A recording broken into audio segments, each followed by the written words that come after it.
എല്ലാവർക്കും നമസ്കാരം. സുമേഷ് രമേശ് എന്ന സിനിമ കണ്ടു. ചില സിനിമകൾ അങ്ങനെയാണ്, ആ കഥാപാത്രങ്ങളെ നമുക്ക് ഇഷ്ടപ്പെട്ട് കഴിഞ്ഞാൽ പൂർണ്ണമായിട്ട് ആ സിനിമ നമ്മൾ ആസ്വദിക്കുക തന്നെ ചെയ്യും. എന്നാൽ എന്തെങ്കിലുമൊക്കെ കുത്തി നിറച്ച് വെച്ചിരിക്കുന്നതൊക്കെ നമുക്കൊരു ബോധ്യം ഉണ്ടായിക്കഴിഞ്ഞാൽ ആ സിനിമ നമുക്ക് ഇഷ്ടപ്പെടുകയില്ല. നമുക്ക് റിവ്യൂയിലേക്ക് പോകാം.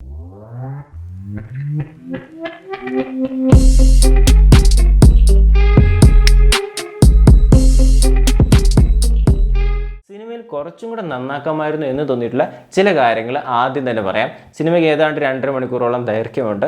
കുറച്ചും കൂടെ ഒന്ന് കുറച്ചിട്ട് ഒരു ക്രിസ്റ്റൽ പടം വേണമെങ്കിൽ എടുക്കാമായിരുന്നു. അത്രത്തോളം കണ്ടന്റ് നിറഞ്ഞ ഒരു പടമായിരുന്നെങ്കിൽ കുറച്ചും കൂടെ നമുക്ക് ആസ്വദിക്കാൻ പറ്റിയെന്ന് തോന്നിയിട്ടുണ്ട്. ചെറിയ ചെറിയ ലാഗുകൾ ഇടയ്ക്കിടയ്ക്ക് തോന്നിയിട്ടുമുണ്ട്. ഇനി അഭിനയത്തെക്കുറിച്ച് പറയുവാണെങ്കിൽ ശ്രീനാഥ് ബാസിയുടെ ക്യാരക്ടറിന് കുറച്ച് പക്വതയൊക്കെ ഉള്ള പോലെ നമുക്ക് തോന്നുന്നുണ്ട്. ചെറിയൊരു വ്യത്യാസം അദ്ദേഹത്തിൻ്റെ അഭിനയത്തിൽ വരുന്നുമുണ്ട്.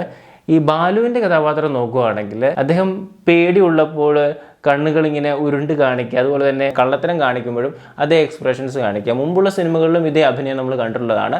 വലിയ പുതുമയൊന്നുമില്ല, പക്ഷേ അത്യാവശ്യം ന്യായമായിട്ട് അഭിനയം കാഴ്ചവെച്ചിട്ടുണ്ട്. രണ്ടാം പകുതിയിൽ ശ്രീനാഥ് ബാസിയുടെ പെയറായിട്ട് വന്നിട്ടുള്ള ആ ഒരു നടിയുടെ അഭിനയം കുറച്ചും കൂടെ നന്നാക്കാമായിരുന്നു തോന്നിയിട്ടുണ്ടായിരുന്നു. ഇനി നമുക്ക് സിനിമയുടെ പോസിറ്റീവ്സിലേക്ക് പോകാം. സിനിമയുടെ ഒരു പ്ലോട്ട് എന്ന് പറയുന്നത് സുമേഷിൻ്റെയും രമേശിൻ്റെയും കുടുംബത്തിൽ നടക്കുന്ന പ്രശ്നങ്ങളും അതൊക്കെ പരിഹരിക്കുന്നതൊക്കെയാണ്. ഒരു ലൈഫാണ് കാണിക്കുന്നത്, അല്ലാതെ ഇത് വലിയൊരു കഥയായിട്ടൊന്നും നമുക്ക് തോന്നുന്നില്ല. ഇതൊരു വെബ് സീരീസ് ആയിട്ടൊക്കെ ചെയ്യാമായിരുന്നു എന്നൊക്കെ തോന്നിയിട്ടുണ്ടായിരുന്നു. പക്ഷേ സിനിമ മുഴുവൻ കണ്ടു കഴിഞ്ഞപ്പോൾ ഓരോരോ കഥാപാത്രങ്ങളെക്കുറിച്ച് കൂടുതൽ പറയണം എന്നൊക്കെ ഒരു ആഗ്രഹം ഉണ്ടായിരുന്നു.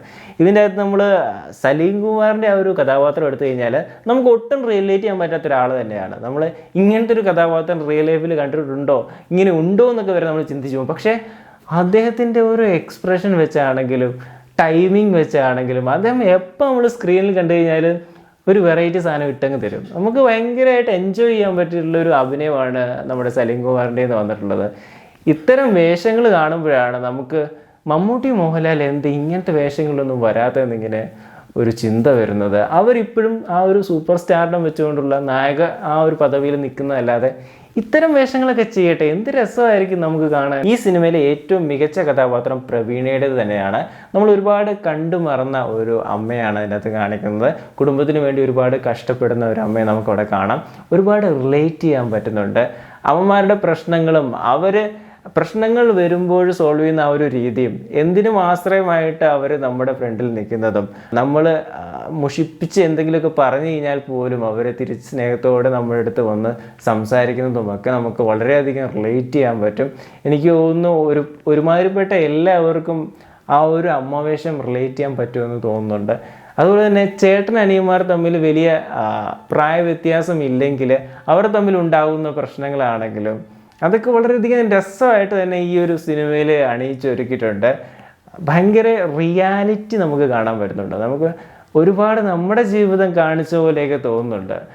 അത്തരത്തിൽ സിനിമകൾ ഉണ്ടായിക്കഴിഞ്ഞാൽ നമുക്ക് ഹൃദയത്തോട് ചേർത്ത് വെക്കാൻ തന്നെ പറ്റും. ഈ സുമേഷിൻ്റെയും രമേശിൻ്റെയും കൂട്ടുകാരാണെങ്കിൽ തന്നെ നമ്മുടെ കൂട്ടുകാരെങ്ങനെയാണ് അതുപോലെ തന്നെയാണ്. അവർ തമ്മിലുള്ള ക്രിക്കറ്റ് കളിയാണെങ്കിലും അവർ ട്രിപ്പ് പോകാൻ പ്ലാൻ ചെയ്യുന്നതൊക്കെ ആണെങ്കിലും അവർ തമ്മിലുള്ള ചെറിയ പിണക്കങ്ങളൊക്കെ ആണെങ്കിലും ഇതൊക്കെ നമ്മുടെ കൂട്ടുകാരുടെ ഇടയിൽ നടക്കുന്ന കാര്യങ്ങൾ പോലെയാണ് തോന്നിയിട്ടുള്ളത്. ഈ സിനിമ ഒരു ഫാമിലി ബ്ലോക്ക് ബസ്റ്റർ ആകുമെന്നുള്ളൊരു അവകാശവാദം ഒന്നുമില്ല. പക്ഷേ ആ ഒരു കഥാപാത്രങ്ങളെയൊക്കെ നിങ്ങൾക്ക് ഇഷ്ടപ്പെട്ടിട്ടുണ്ടെങ്കിൽ ചിലപ്പോൾ ആയെന്നും ഇരിക്കും. ഏതായാലും ഇതൊരു കൊച്ചു നല്ല സിനിമയായിട്ട് തന്നെ നിങ്ങൾക്ക് തിയേറ്ററിൽ കണ്ട് ഇറങ്ങാവുന്നതാണ്. നമ്മുടെ റിവ്യൂ നിങ്ങൾക്ക് ഇഷ്ടപ്പെട്ടിട്ടുണ്ടെങ്കിൽ ഉറപ്പായിട്ടും ചാനൽ സബ്സ്ക്രൈബ് ചെയ്യുക. സബ്സ്ക്രൈബർ ആണെങ്കിൽ ഷെയർ ചെയ്ത് ഈ ഒരു വീഡിയോ നിങ്ങളുടെ സുഹൃത്തുക്കൾ എത്തിക്കാനും ശ്രമിക്കുക.